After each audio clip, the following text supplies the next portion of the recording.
Hi. Well, yesterday I was talking about how using your fingers would be easier on yesterday's riff. And interesting, at the bottom here it says, many guitarists consider the pick technique the hardest part of the riff. The riff is easy to play using your right hand fingers to pluck the strings, thumb playing the third string, index finger playing the second string, middle finger playing the first string. Using only the least demanding techniques, however, is a shortcut to mediocrity. Well, that's nonsense, isn't it? That is absolute nonsense. If you want to take your time and learn the thing, that's fine, but you're learning for you. Mediocrity, says who? If you want to do anything well, you do it to the level that well is defined by you, so I would take issue with that anyway. Right, okay, the light's not great, so you'll have to bear with me today. So let's crack on. If you decide to use your fingers, that's fine. I mean, Mark Knopfler didn't do too badly, and neither did Freddie King or what's the other fella?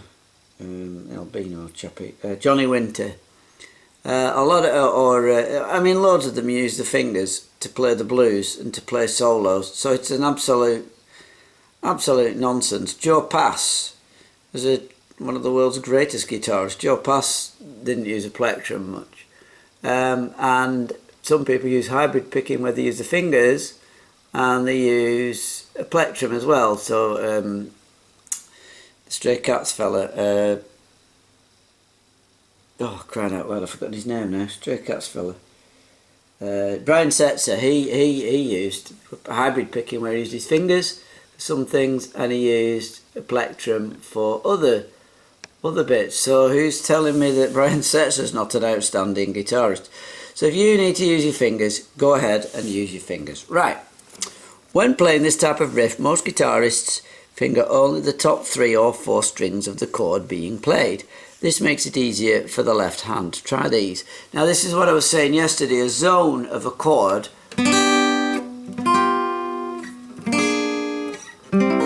Those are the 4 chords. So we've got an F shape on the G, which is, and then the G7 again with the F shape, but your little finger sticking out. The C7, the half bar with your second or third finger. This could be your second or third finger. That little line there means you're fingering both. That's the B string and the E string at the 3rd fret. So this is a shorter version of that big chord, which is, I went through this last night. So, and that is the partial D7. So that's where we're up to. So let's just lower the camera and have a look at the next phase. Just let me zoom out a little, just a little. Right, okay, so use these fingerings for the first country blues solo. When you come to a chord, when you come to a chord changing the progression, finger all 4 strings at the same time. So, country blues number 1. Let's have a zoom out. Right, I'm going to have to move the camera or move the music. Right, so we've got 12, oh, excuse me, we've got 12 bars there. Okay, and the country blues. Now, it's country blues number 1, so we'll cut the title off and let's have a look at the music. So, be remembering the lines are the strings, it's not a staff. So we've got the count is going to be 1, 2, 3, 4. So 1 and 2 and 3 and 4, and you'll notice we've taken the count off now because Harvey's expecting you to understand that. We've got the 2 downs, up, down, up, up, down, and so on and so on. You can largely ignore those because if you're using your fingers, which I will be in this lesson, then they're becoming irrelevant. So bearing in mind wherever possible, do have a go with your plectrum. In fact, I'll have a go on the first bar, but after that, it's a separate issue is pick technique. Practice it, but I wouldn't get hung up on it. So with the G, it's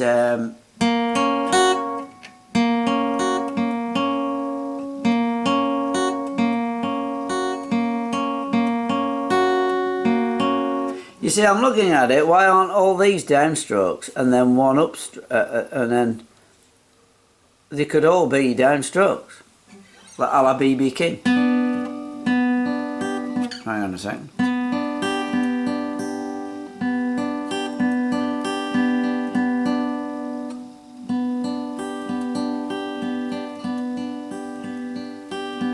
Well, okay, it's coming. It's improving. I suppose if I want to get better at my pick technique, even at this stage, after so many years, yes, absolutely not a problem.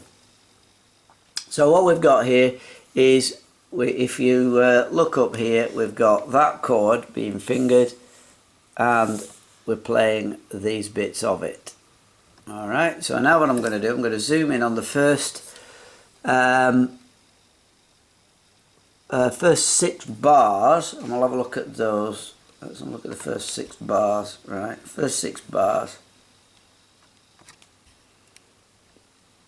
Okay, you'll have to excuse the amount in the picture. It's an averaging out. So we've got 6 bars here, which means we're going to change position. If you look here, the 5 5 6 5 5 6 5 5 6 5 5 4 3 3 4 3 3, similar sort of thing going on. But you've got to remember this chord shape, because the relationship of numbers is different, doesn't make it wrong. We've got to remember it's a different shaped fingering. If you look up here, we've got the different shaped fingering up there. Okay, whereas this is based on the 4. This one was 4 3 3. Yeah, that one 4 fret 4 fret 3 3. This one will be fret 4 5 6 1. So if you look at the back of this here, the G 4 6, we've got 4 6. Okay, so this is what we're trying to decode. This is the problem. So if we do it for this chord and we do it for this, we've obviously got it for the D7. So let's have a look at the first line. So we've got using this fingering. This is the first 3 bars. Alright, using that fingering, we're on the 4th bar. So let's just do the first line, and then we'll do this chord, and then we'll finish off by looking at the D7. Then I'll leave it to you to do the turnaround. Well, we'll look at the turnaround separately. Okay, so on this, let's just look at the first bar. Let's zoom right in on the first bar. Now we deconstructed it. Okay, so let me just turn the book a little. So once we've got the first bar, we've got the majority of the entire thing. So we've got finger 2, finger 1, finger 2, finger 1, finger 2, finger 1. So we know we're using the first 2 fingers. And if you look at the G chord up at the top, look at the G chord there, you'll see we've got finger 1 fretting across the 3rd fret and finger 2. So these bits we're using, you don't actually even need your 3rd finger at this stage. On the 3rd finger, now see, the thing is, that's the 3rd finger, but the 5th fret, so just take your time identifying which is which, because it really caused me a ton of trouble when I was learning, and you're probably way ahead of it than I was, but it's well worth taking the time. So we've got 1 and 2 and 3 and 4 and, we've got finger 2, finger 1, finger 2, finger 1, and these are as per the chords at the top. So basically you're not changing fingers every time, you are playing a chord. So 4, fret 4 on that string, with the 2nd finger, fret 3, fret 3. That's my G chord. Okay, so it's down, down, up, down, down, up, down, up.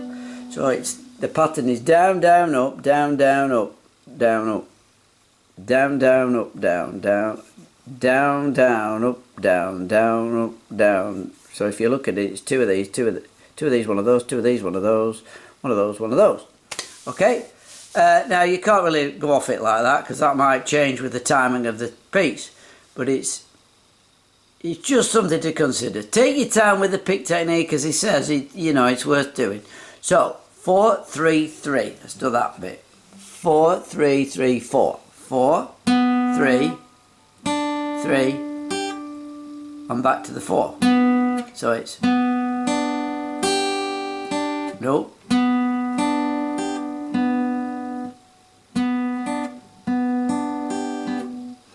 Okay, and then we've got 3-3. And then we've got the 4-3. So 4-3-3, 4-3-3, 4-3.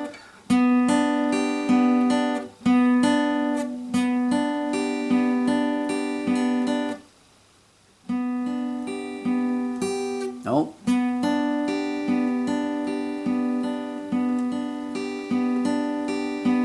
And I'm just repeating it. So that's what's going on. Now that repeats itself across the entire 3-bar section, so we don't need to do that. So we've got 3 repetitions of that, and then we're going to change to this chord. Now you'll notice that the 4th finger's going down. You really don't worry about that. If you don't need that on, don't use it. Okay, you don't need that 3rd one because we're not playing it. So you might end up with finger 1 there, finger 2 a half bar there, and finger 4 here. Now if you decide you want to put your 1st finger there to have a 2-finger chord like an A minor 7 shape, and your 4th finger there, fill your boots. But basically this is where we start, and we're only adding down the 4th finger. We're not taking all the fingers off and putting them all back down in this arrangement, because this looks really difficult. It's not. All we're doing is keeping that and putting our 4th finger here. Our 4th finger's going right there, which you can see here. Okay, so let's go on to the G7. Okay, now the chords change, so get your finger in, that's the G. Now your 4th finger's going down.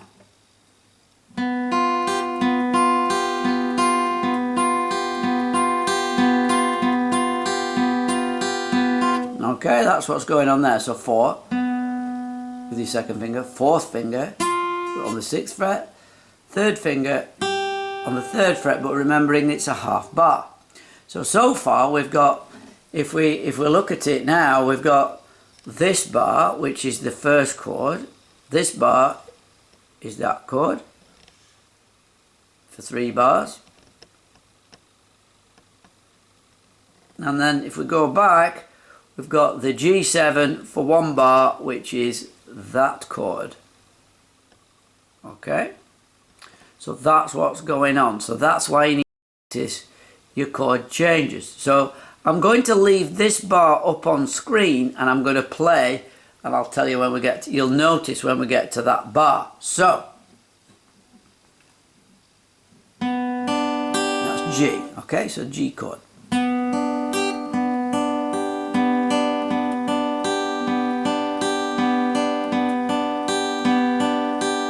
Here we go.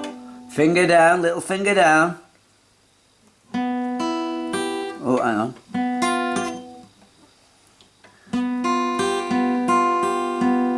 Then we change to the C7. And this is where we're going to go now.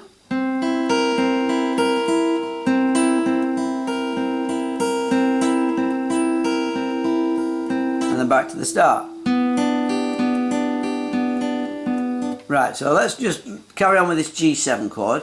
I know I'm going really, really slowly, but all these bugs that I'm ironing out are the problems I encountered years and years ago. So we've gone to the G7, which is that chord, and we've played that, that, that, that, that, that, that, and then we've gone back to the start. That's what we've done. Okay, so if you look at the chord, now the numbers on here are the fingerings, and that's the hard part, because on the tablature it says 4, 6, 3. Hang on a minute, where's my finger? 4, 6, 3. These are the fingerings on that chord. But the numbers are different. Yeah, these are fingers, and the frets, these fingerings, these numbers here are not your fingers. These are the fingers. So 4, 6, 3 relates to the frets. 2, 4, 1 relates to the fingers. Now if you look here, 2, 4, 1, those are listed there. So that's the head. That's the head problem. That's a real challenge. Now I'm clear as a bell on it now, but I can tell you when I was 15, 16, that was a big challenge. Now I'm going to move it across to the C7, And you'll see there again, hang on a minute, I'm messing with the tripod, I know I should be just rotating it, but there we are. Right, so that's the C7 chord, and again we've got finger 1 and finger 2 across the bottom here, and 5, 5, 6, 5, 5, 6, 5, 5. You're not moving the 5th finger because you don't have one. You don't move in the 6th finger because you haven't got one. It's the frets, okay? Right, so if we look at the C7 chord, you'll see that it's the 1 1, and the 1 1 is the finger. You're not moving the end of the finger, it's a bar, what's called a bar, and your second finger's there. That could be your 3rd finger, by the way, and that could be your 3rd finger, that could be your 4th. You choose which fingering you want to use, whatever's comfortable for you. Whoops, sorry, that's a C7th we're looking at, not the D7th. Right, so going back to that C7 chord, okay, so 5, 5, 5, 5, 6. So I've got my C7 chord. So let's have a little shift it. Here we go. 5, 5. Okay. Down, down, up, down, down, up, down, up.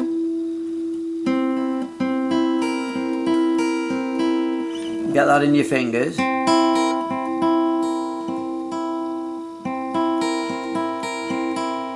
And that's it. 2 bars of that, and then we're moving on to the D7. Now the D7 again, we're based on, these are the fingerings listed in the chord. Finger 1's a bar, finger 2, you'll notice it says the 7th fret. So the numbers on the chord are not the numbers in the middle of the music. The numbers in the middle of the music, where's the D7? Where's the D7? D7. Should be there, right. So if I just come round a bit more, a bit squarer onto the D7, you'll see there that's what we've got. 7, 7, 8. 7, 7, 8.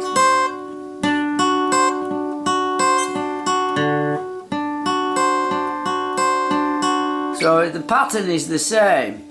So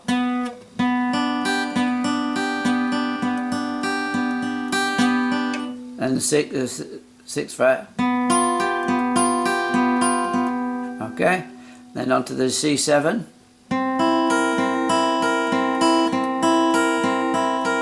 Back to the G. And then we're up to where we are now. Then down to the C7. Back to the G. Finish on where we are now. Now there's one thing on the turnaround, on this turnaround it's subtly different. If you look, it's exactly the same. So that's it. I'm going to turn the guitar, turn around now and do the playing. Alright, see you in a bit. Hi. Right, okay. Well, we're going to, let's just flatten that down a little bit. We're going to now play the chords.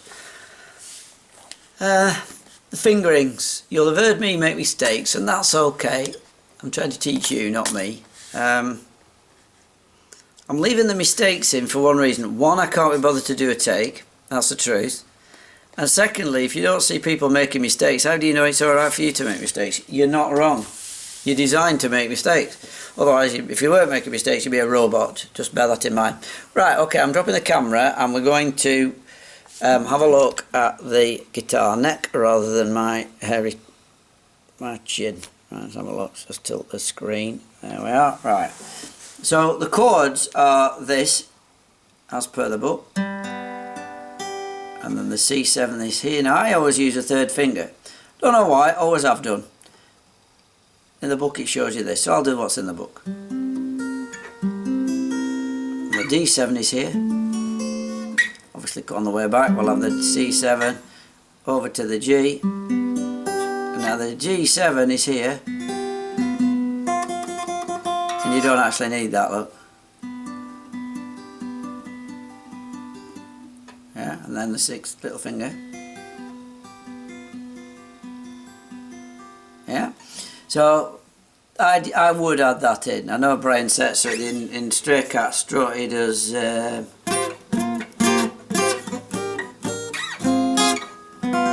uses that exact chord.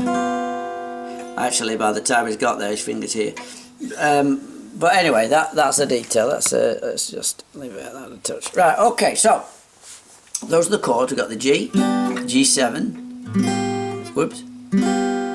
C7, and I can't help doing it that way. I don't know why. I think it's from playing the major 7th chord. So that's the D7. So I'll do it this way. Okay, I'll try and remember. So G, G7, C7, D7, and so forth. Okay, now the pattern for all the picking is down, down, up, down, down, up, down, up, down, down, up, down, down, up, down, up, down, down, up, down, down, up, down, up, down, down, down, down, up, down, down, up, down, up. Hard, isn't it? It's hard. It's actually easier when you get the music down, down, up, down, down, up, down, up, down, down, up, down, down, up, down, up, down, down, up, down, down, up, down, up.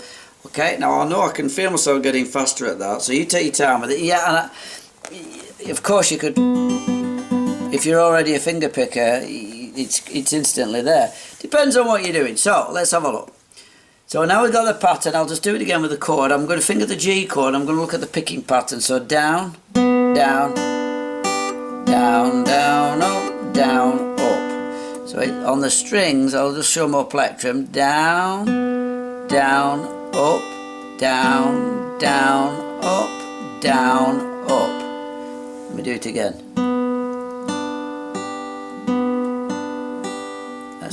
Start again. Down, down, up, down, down, up, down, up. Okay, now obviously you don't know how to pick like that, but that'll show you. Let's do it again.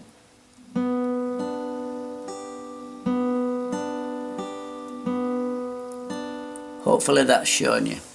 Right, okay, so that's going on. That's the pattern in the right hand, and all we're basically doing is jiggling these fingers about around here. So that pattern stays the same. I won't come back to that. I won't refer to that again. So we've got the chord, I'll do the full chord, and then we're going to put a little finger down. So I'm actually not using it. I've stuffed it, I'm not using it. Whoops.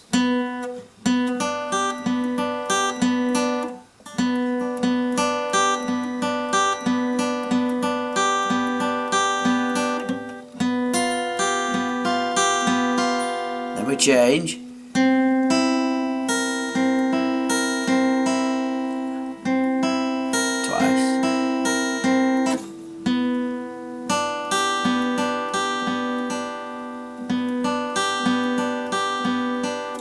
On the turnaround.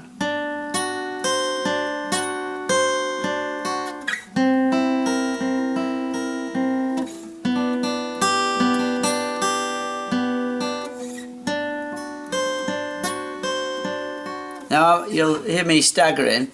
It's because I'm trying to play some sort of lip service to the plectrum, the pick direction, and I'm messing it up completely. If you'd have seen it, you'd have been laughing your socks off. So it's alright me pontificating and talking about perfect pick technique. Actually, there is a book called Perfect Pick Technique by Ivor Merantz, who taught people like George Benson. But anyway, yes, Ivor Merantz, Perfect Pick Technique. When I was 16, it was a completely impenetrable book. I don't know if I've still got it. I might have a look at that. But it was worth ploughing through. So, because bear in mind, in the 80s, late 70s, there were no internet. You had these books and they were so badly written. Harvey Vinson's books, okay, I'd say. If you take it slowly and prepared to have a helper along the way, you're okay. So let's look at it again. We'll do it again and then we'll knock it off. Right, so I'll go really slowly and try and do it with me. I'll just try and show both. And watch out for my pick technique because it's going to go completely wrong, I promise you. Down. I'll try and stick to it. So it's down, down, up, down, down, up, down, up. Down, down, up. Down, down, up, down, up. and the down up at the end is the G and the B string. Okay, so here we go.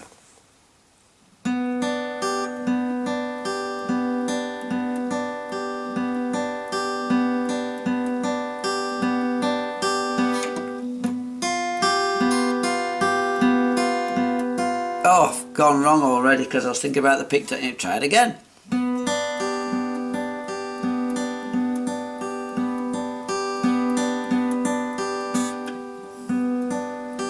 Try it loud. It's this finger, I was thinking about the fingering then. See, if I break down where you're thinking, you might be having the same problems, so hopefully that'll help.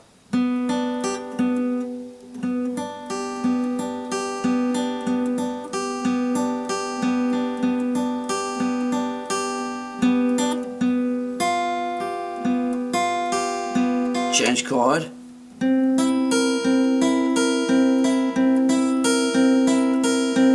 Back to the beginning. Mistake there. Then we're on twice on that. Now we're doing the turnaround, rather descending.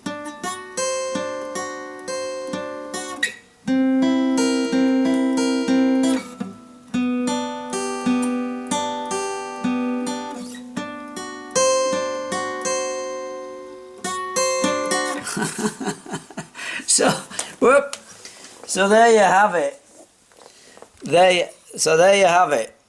I've not got through it correctly yet, but that's not the point. I'm trying to show you what's in the book. Like I said, I don't care about mistakes. If you see other people making mistakes, it doesn't preclude you. One thing I found was that with regard to playing guitar, you need to get it right as part of your performance. You're going to make mistakes. There's a difference between making a mistake and putting on a performance and making a mistake and not having a clue what's going on. If you're making a mistake as part of your practice, then practice and the mistakes will reduce, but you're never going to stop making mistakes. And the hard part, especially when you get older, is that you can tie yourself down. I'm going to have to do a video on the psychology of mistakes, because mistakes are there for your brain to flag up that difficulty. For example, mistakes in spelling. If you didn't make mistakes, you wouldn't be normal, and it's a difficult thing to get your head around now, which is why a lot of musicians are completely bonkers, because they're so under control with what they're doing. So let's have another go. I'll try and do it a little bit quicker because I'm finding the slowness challenging, and there's a red flag straight away. You should be able to play things slowly. If you can't play it slowly, you can't play it. Sometimes, however, if you allow yourself your own idiosyncrasy, like I'm going to ignore the pick technique now because that's something I'm going to go away and practice, you can play it, and you can carve, you can set yourself little targets as to where you're going to improve. So I, on this one, would be watching the pick technique. The fingerings are easy for me, but the pick technique is a bit challenging on this particular exercise, so that is where I would put my effort. Okay, so let's have a go.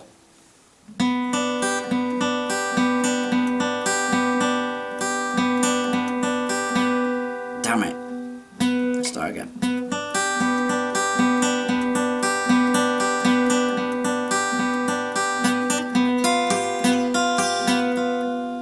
And that's the changeover. I'm too busy worried about this end.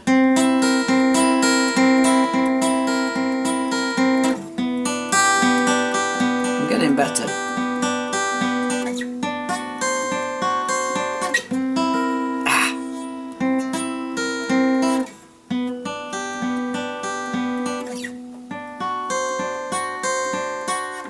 Okay, so that's something I need to work on. That's okay. That's absolutely okay. Now remember, we're doing this for love, you know, we're not doing it for money. Okay. No excuses. Don't do excuses. If it's trash, it's trash. It's fine, that's for me to improve. I'm not trying to, trying to show you how to play. Right, okay, well, I hope that helps, and I hope you've begun to have a little bit of a think about the psychology of mistakes, because that's something I might follow up on in subsequent videos, because think about it, it doesn't preclude you from playing. So if you take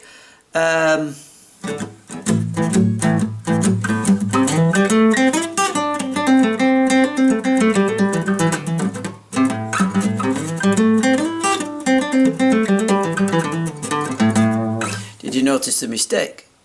I did. Now maybe you did, maybe you didn't. But as you get better, your ears are attuned better. Now when it's loud and there's drums and there's bass, a lot of the areas get blended in as little smudges, and it you know, so who cares?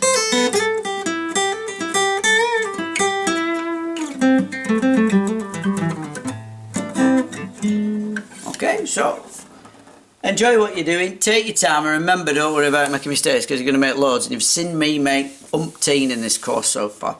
Right, see you later, gents. Bye.